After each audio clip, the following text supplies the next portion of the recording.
The Saints are in Green Bay for the Packers and quarterback Jordan Love's home opener.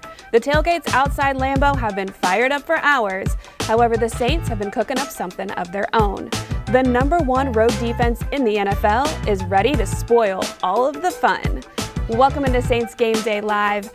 I'm Erin Summers. We are getting ready for the start of the Packers-Saints game, 12 o'clock Central on Fox. And we'll be joined by John DeShazer very shortly, who is at Lambeau. Now, the Saints defensively have been focusing a lot on first-year starter quarterback Jordan Love with limited tape to watch on him. However, they have gleaned some from last year's joint practices. As far as the offense goes, quarterback Derek Carr says they have to get things going a little bit faster. Starting the game off with a touchdown would be very nice. We've been waiting until the second half of play in the first two games to get 6. That brings us to today's poll question. If you scan the QR code on the bottom of the screen, the question of the day is, how many yards do you think quarterback Derek Carr will pass for against the Green Bay Packers? Now, so far this season, he has passed for 267 yards on average a game. So keep that in mind when you vote. Now, without further ado, let's head to Lambeau and John DeShazer for JD's matchups to watch. John?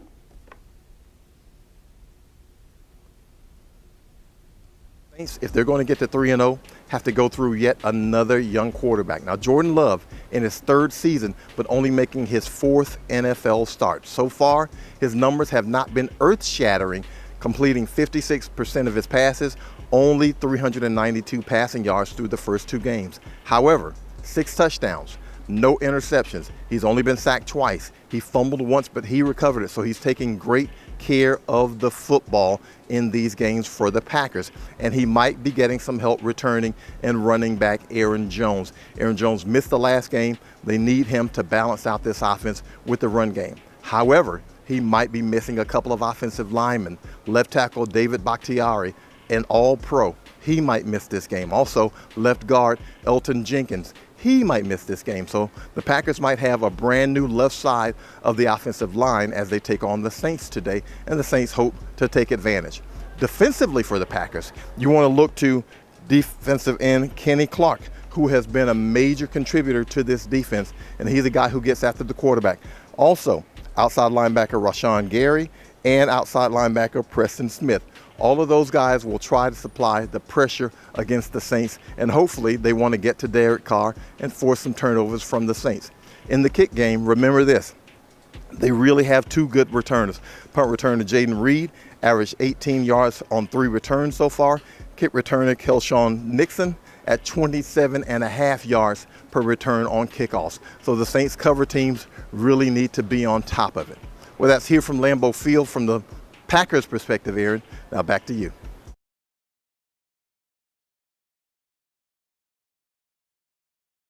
Thanks, John. We'll be sure to catch up with you after the game on our post-game show right here at Saints on Twitter or NewOrleansSaints.com.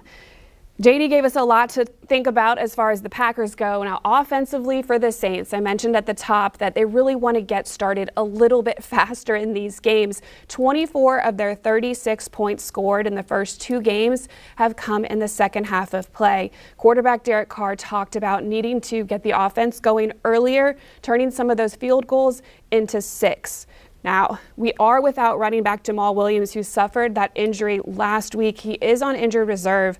We have one last game without running back Alvin Kamara, which means in order to establish the run game, it's going to come down to rookie running back Kendre Miller, running back Tony Jones Jr., and quarterback Taysom Hill, who leads the team in rushing with 79 rushing yards.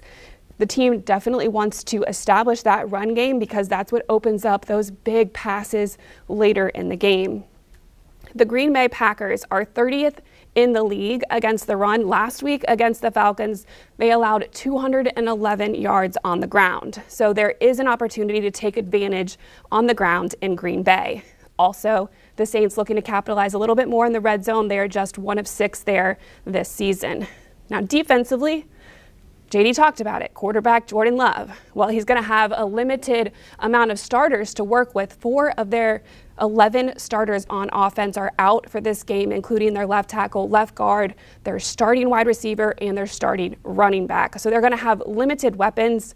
Saints need to focus on taking away the run and attacking that offensive line, hurrying Love up, making him force some mistakes that we can take advantage of in the secondary. We're going to have two new defensive starters there in the secondary, as well as we are going to be without quarterback Paulson Adebo and safety Marcus May. So definitely want to work on that rush and coverage, working in tandem, communicate on the defensive side of the ball. For the Saints special teams, it all comes down to punting and making sure that they're winning the battle of the field position. So far in these games, Lou Headley has only netted 38 yards per punt on average. So going to look for a little more from him in this one. Now, earlier this week, I was able to catch up with one of those defensive threats, defensive end Carl Granderson, who just got a nice little payday and is locked in with the Saints for a little bit longer now because of some of his performances so far this season. So let's catch up with Carl Granderson and what's brewing with Carl Granderson. Welcome to What's Brewing with defensive end Carl Granderson, presented by Community Coffee. I'm Erin Summers. Carl, last season you had 5.5 sacks total. This year you already have 2.5. What's been the difference to start the season? The difference been I've just been going out there playing fast, playing with confidence, and trusting my teammates. My teammates been having my back, and everybody's been doing their job. So that's been opening up doors for me and other players to make plays as well. Speaking of your teammates, defensive end Cameron Jordan, obviously one of the best. What have you been able to learn from him here?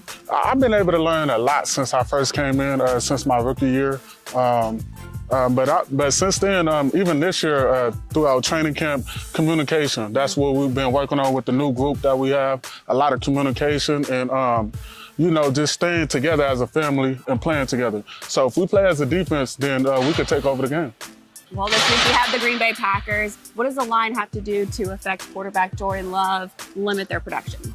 We just got to go out there and execute the game plan. Play fast, play hard, and everybody do their job. So I know they're gonna come and they're gonna be ready. They're playing at home, so we got to go out there and bring it to them. All right. Well, I saw you guys practicing outside. You had the crowd noise getting pumped in. Is there any better place though to play than the Dome? No, absolutely not. It's no place like home. So obviously the Dome, we love the city, the fans, the family, everybody. We love showing out for the crowd. But this week we got to go away on the road and steal us one. Yep, absolutely. You have 2 wins so far. It looks like after the wins, the locker room gets a little crazy. How much fun are you guys having post-game? We just enjoying the win. It's hard to win in our league, so we enjoying the success, the win. So next, we just move forward after the 24-hour rule and try to do it again next week. Okay, tell me something about Carl off the field. What do you like to do? Honestly, I'm pretty boring off the field. A lot of people call me a grandpa. I come to work and I go home, I eat, watch film, and I go to sleep. So I just try to get my body right so I can come back ready to work the next day. The only nickname I've heard, I think, is just Grando. Grando, yep. So Grandpa Grando? Grandpa Grando. I keep it simple, keep it sweet. Sounds great. Well, good luck this week. Thank you so much for joining us.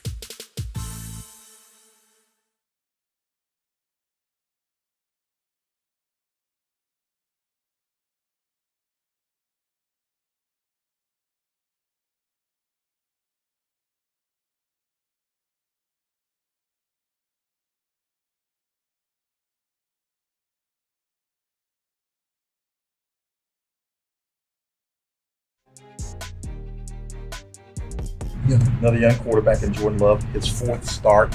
You guys have had success, obviously. You had great success against Bryce Young, but what are the things that Jordan Love does well so far? Well, I think he's throwing the ball down the field pretty well. I think he does a really good job of throwing these second-level routes, whether it be second-level out cuts or second-level in cuts.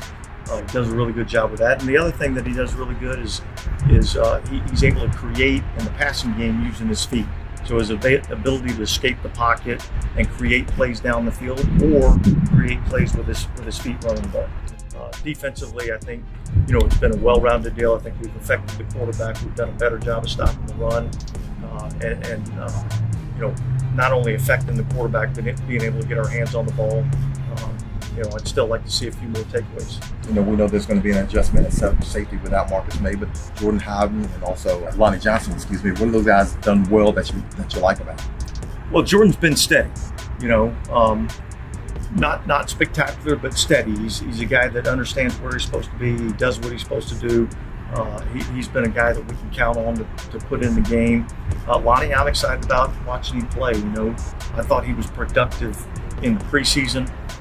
He's been working his tail off, and so look, when one guy's not available, it presents opportunities for other guys to step up, and so that's fully what we expect out of our guys. Now you go from Monday Night Football to one of the historic venues in NFL history. Does that kind of get the juices flowing a little bit? Yeah, look, I love going to Green Bay. I mean, all the history that they have there at Lambeau Field. It's a great environment to go play football. It's a good football team that we're playing. We're just excited about the opportunity. Thank you, Coach. All right, thanks.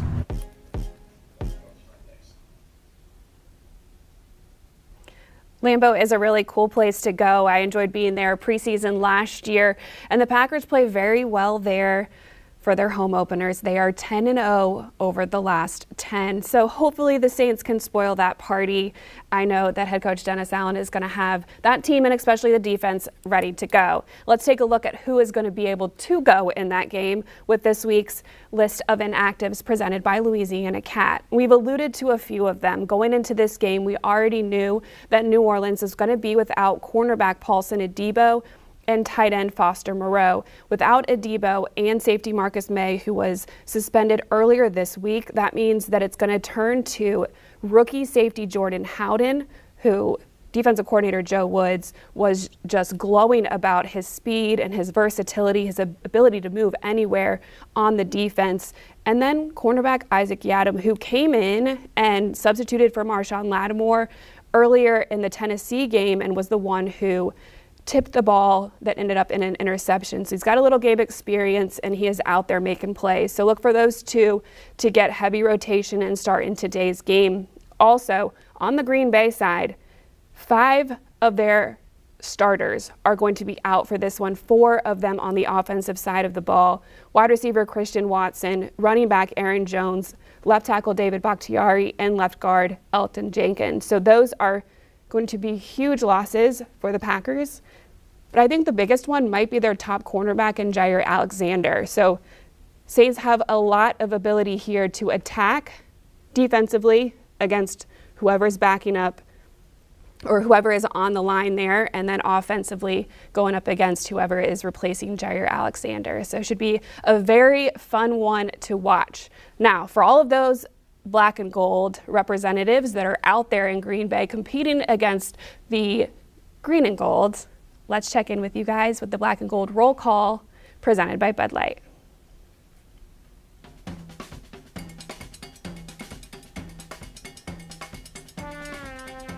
I'm Dan Hussey, and this is my wife. I'm Bonnie.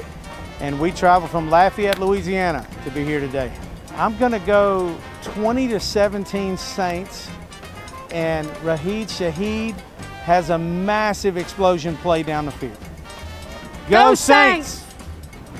I'm Trisha. I'm from Metairie, Louisiana. Jeff from Metairie. Chip from West Bank.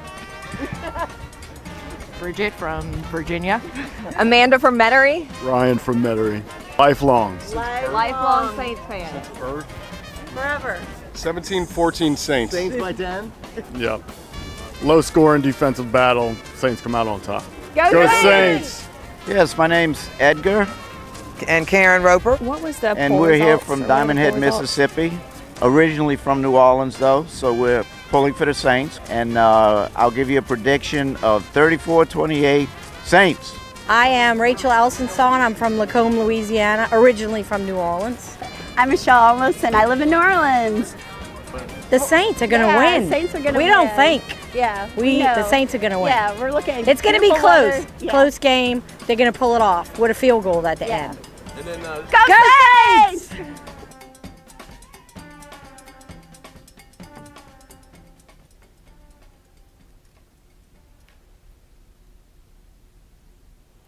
Love seeing all of the Saints fans traveling to enemy territory. I know that they're going to be loud there in Lambeau.